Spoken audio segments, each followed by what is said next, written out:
My name's Christine, and I've been fostering neonatal kittens with Austin Pets Alive since May 2020, and I am currently fostering my 74th and 75th kittens, little Clementine and little Coconut. When I first started fostering, it was during the pandemic, and I originally had wanted to volunteer in the Neonatal Kitten Nursery.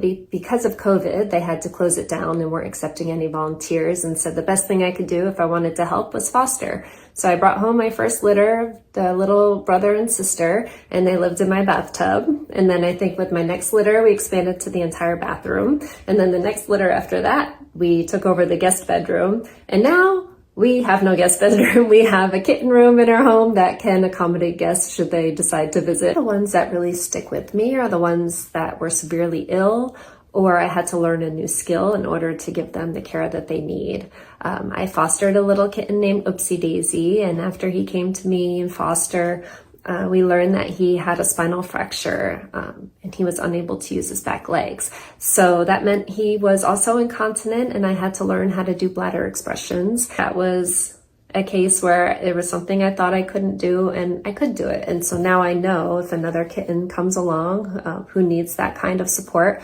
I can provide it. Another foster kitten who really stands out to me was a little kitten named Yakisoba. Yakisoba was diagnosed with a severe heart murmur and suspected congestive heart failure. So I was told that he was hospice and he likely wasn't going to make it past kittenhood.